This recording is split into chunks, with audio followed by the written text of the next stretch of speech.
ఈ రోజు మహాభారతంలోని 26వ అధ్యాయం. దుర్యోధనుడు చెప్పినట్టుగానే ప్రతిజ్ఞి ద్రౌపది దగ్గరికి వెళ్తాడు. ద్రౌపదితో ఇలాగ అంటాడు: ఓ గౌరవనీయమైన యువరాణి, యుధిష్ఠిరుడు పాచికల మాయలో పడ్డారు. పందెంలో అన్ని కోల్పోయారు, మీతో సహా. ఇప్పుడు మీరు దుర్యోధనుడికి చెందిన వాళ్ళు. ఆయన ఇంట్లో పని మనిషిలాగా ఉండడానికి మిమ్మల్ని తీసుకురమ్మని ఆజ్ఞాపించాడు. చక్రవర్తి భార్య అయిన ద్రౌపది ఎవరైతే రాజసూయ యాగం చేశారో ఈ వార్త విన్నాక మూగపోతది. నువ్వేం మాట్లాడుతున్నావు? ఏ రాజు తన భార్యని తాకట్టు పెడతాడు? ఆయనకి తాకట్టు పెట్టడానికి ఇంకేమీ మిగల్లేదా?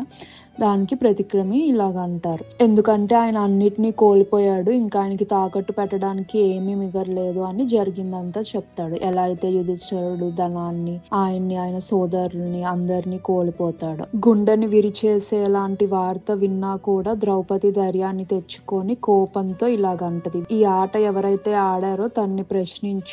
మొదట తనను తాను పోగొట్టుకున్నారా, లేకపోతే ఆయన భార్యనా? ఈ ప్రశ్నని సభలో అడిగి నా దగ్గరికి జవాబుతో తిరిగి అప్పుడు నువ్వు నన్ను తీసుకువెళ్ళొచ్చు. ప్రతికమి సభలోకి వెళ్తారు. యుధిష్ఠిరుడు వైపు తిరిగి ద్రౌపది అడిగిన ప్రశ్నని అడుగుతాడు. ఆ ప్రశ్నకి యుధిష్ఠిరుడికి మాటలేమీ లేక నిశ్శబ్దంగా ఉంటాడు. దుర్యోధన ప్రతికమిని ఆజ్ఞాపిస్తాడు: ముందు వెళ్లి పాంచాలిని ఇక్కడికి తీసుకురా, ఆవిడ్ని ఇక్కడే అడగమని ఆయన భర్తని. ప్రతికమి ద్రౌపది దగ్గరికి వెళ్లి వినయంగా ఇలాగ అంటాడు: యువరాణి దుర్యోధన, మీరు అక్కడికి రావాలి అని కోరుకుంటున్నారు. ఆ సభలో మీరే ఆ ప్రశ్నని అడగమని చెప్పారు. ద్రౌపది ఇలా అంటది: లేదు, నువ్వు మళ్ళీ ఆ సభలోకి వెళ్ళి ఆ ప్రశ్నని అడుగు, నాకు జవాబు కావాలి. ప్రతికమి మళ్ళీ అలాగే వెళ్తారు. దుర్యోధనకి కోపం వస్తుంది. ఆయన సోదరుడైన దుశ్శాసనతో ఇలాగ అంటాడు: ఈ మనిషి మూర్ఖుడు, భీముడు అంటే భయంతో ఉన్నాడు. నువ్వు వెళ్ళి ద్రౌపదిని లాక్కొని తీసుకురా. దుర్మార్గుడైన దుశ్శాసన ఆనందంగా ద్రౌపది భవనానికి వెళ్తాడు. గట్టిగా అరుస్తారా: ఏంటి ఇంకా ఆలస్యం చేస్తున్నావు? ఇప్పుడు నువ్వు మా దానివి, నువ్వేమి సిగ్గుపడు మాక,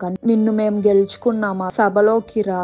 సహనం లేని దుశ్శాసన బలవంతంగా ద్రౌపదిని తీసుకొని వెళ్తాడు. పాంచాలి బాధతో ఏడుస్తా ఉంటది. మనసు విరిగిపోయిన దుఃఖంతో గాంధారి భవనానికి పరిగెత్తుకుంటా వెళ్తది. దుశ్శాసన ఆవిడ వెంటపడి ద్రౌపది జుట్టుని పట్టుకొని ఆవిడ్ని సభలోకి ఈడ్చుకొని తీసుకొస్తాడు. దీన్ని బట్టి ధృతరాష్ట్ర కొడుకులు ఎలాంటి నీచమైన పని చేశారో అర్థమవుతుంది. ద్రౌపది సభలోకి వచ్చిన వెంటనే ఆవిడ వేదనని ఆపుకొని అక్కడికి వచ్చిన పెద్దవాళ్లతో ఇలాగ అంటది: అసలు మీరందరూ దీనికి సమ్మతి ఎలా ఇచ్చారు? ఏ రాజు అయితే పాచికల మాయలో పడిపోయాడో, ఒక దుర్మార్గుడు చేతిలో మోసపోయాడో, ఎవరైతే ఈ కళలో నిపుణుడో ఆ మనిషి ఆయన స్వేచ్ఛనే కోల్పోయాడు. అలాంటప్పుడు ఆయన వేరే వాళ్ళని ఎలా పందెంలో పెట్టగలుగుతాడు? అప్పుడు ద్రౌపది ఆవిడ చేతులు చాపి వేదనతో విరిగిన గొంతుతో ఇలాగా అంటది: మీరందరూ గనక మీకు ప్రాణం పోసిన తల్లిని ప్రేమించి గౌరవించి ఉంటే, మీ భార్య, మీ కూతురు, మీ సోదరి గౌరవం గనక మీకు ప్రియమైనదైతే, మీరు దేవుణ్ణి, ధర్మాన్ని నమ్మితే నన్ను దీని నుంచి విడిపించండి. ఇది చావు కంటే చాలా క్రూరమైనది.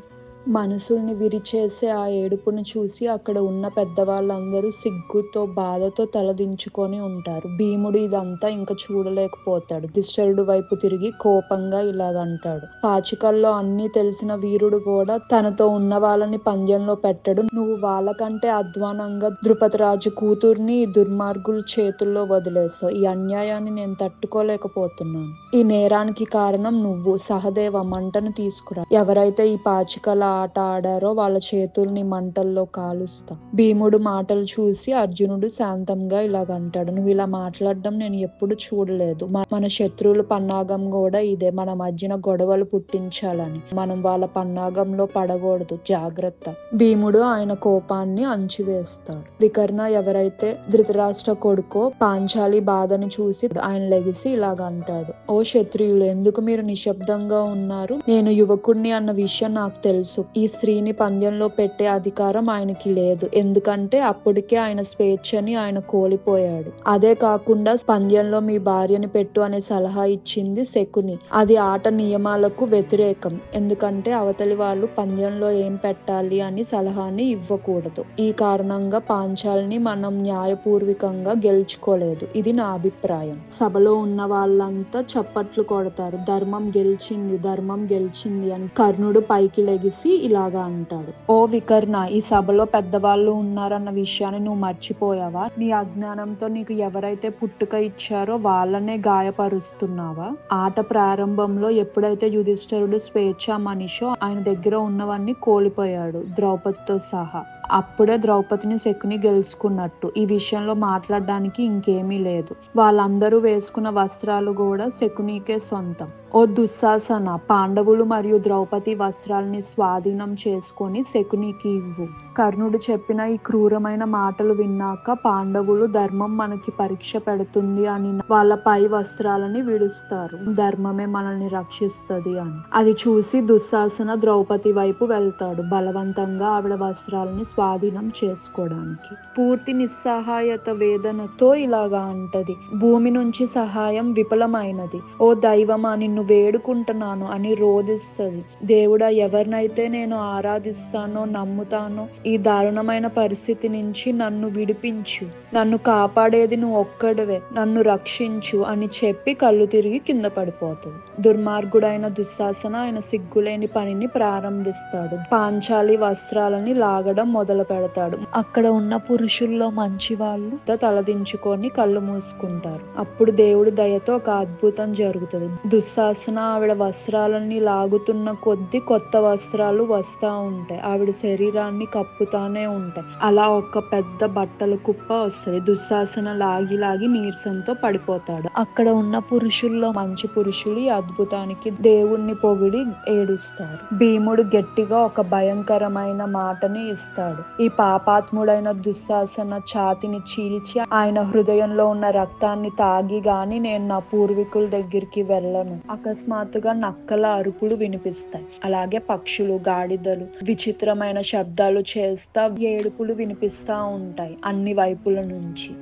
ధృతరాష్ట్ర జరుగుతున్న ఈ సంఘటనని గ్రహించి తెలివిగా ధైర్యంతో నడుచుకుంటాడు. ద్రౌపదితో సౌమ్యత మరియు ఆప్యాయతతో కొన్ని మాటలు చెప్తాడు. అలాగే యుధిష్ఠిరుడు వైపు తిరిగి, నువ్వు నిందలేని వాడివి, నీకు శత్రువులు అనే వాళ్ళే ఉండరు. దుర్యోధనుడు చేసిన ఈ చెడుకి తన్ని క్షమించు, జరిగిందంతా మర్చిపో, నువ్వు మళ్ళీ తిరిగి నీ రాజ్యానికి వెళ్ళి నీ ధనాన్ని మొత్తం నువ్వే తీసుకో, ఇంద్రప్రస్థకి వెళ్ళిపోండి. పాండవులు ఆ సభ నుంచి ఇంక తిరిగి వెళ్ళిపోతారు. పాండవులు వెళ్ళిపోయినాక కౌరవులు ఉండే భవనంలో చాలా సేపటి వరకు కోపంతో చాలా చర్చలు జరుగుతాయి. దుశ్శాసన, శకుని, ఇతరులు, దుర్యోధన అందరూ ధృతరాష్ట్ర మీద కోపంతో అరుస్తారు. మేమేసిన ప్రణాళికలను ఎందుకు నువ్వు ఇలాగా చేసావు అని. పాండవుల్ని ఓడించాలంటే ఉన్న ఒకే ఒక ఆశ ఈ పాచికలు, అందుకే నువ్వు మళ్ళీ పాండవుల్ని ఆహ్వానించాలి. యుధిష్ఠిరుడు ఎలాగో ఆహ్వానాన్ని తిరస్కరించాడు. అలా ఒక మనిషిని ఇంద్రప్రస్థకి పంపిస్తారు. పాండవులు ఇంకా ఇంద్రప్రస్థకి చేరుకోక ముందే యుధిష్ఠిరుడితో ఇలా చెప్తాడు, ధృతరాష్ట్ర మళ్ళీ మిమ్మల్ని వెనక్కి రావాలని కోరుకుంటున్నారు, పాచికలు ఆడడానికి మీకు ఆహ్వానం పంపించారు అని. అది విన్నాక యుధిష్ఠిరుడు ఇలాగ అంటాడు, మంచి చెడు విధి ఎలా ఉంటే అలా జరుగుతుంది, దాని నుంచి మనం తప్పించుకోలేము. మేము మళ్ళీ వచ్చి ఆడాలి అని ఉంటే మేము రావాలి అంతే, పాచికల ఆహ్వానాన్ని తిరస్కరించకూడదు, మేము దీన్ని అంగీకరిస్తున్నాం. అలా ధర్మపుత్ర మళ్ళీ హస్తినాపురానికి వస్తారు. శకుని ఆటకంతా సిద్ధం చేస్తాడు. పంద్యం గురించి చెప్తాడు. ఓడిపోయిన వాళ్ళు వాళ్ళ సోదరులతో అడవికి వెళ్లి 12 సంవత్సరాలు ఉండాలి. అలాగే 13వ సంవత్సరం ఎవరికి కనిపించకుండా ఉండాలి. ఒకవేళ 13వ సంవత్సరం ఎవరైనా కనిపెడితే మళ్ళీ 12 సంవత్సరాలు అడవిలో ఉండాలి అని చెప్తాడు. ఈసారి కూడా యుధిష్ఠిరుడు ఓటమిని చేరుకుంటాడు. మహాభారతంలో ఇంకా అనేకమైన విషయాలు మీకోసం ఉన్నాయి. తెలుసుకోవాలంటే బెల్ ఐకాన్ క్లిక్ చేసి సబ్స్క్రైబ్ చేసుకోండి. నచ్చితే లైక్, కమెంట్ అండ్ షేర్ చేయండి. మన ఇతిహాసాన్ని అందరికీ తెలిసేలా చేద్దాం.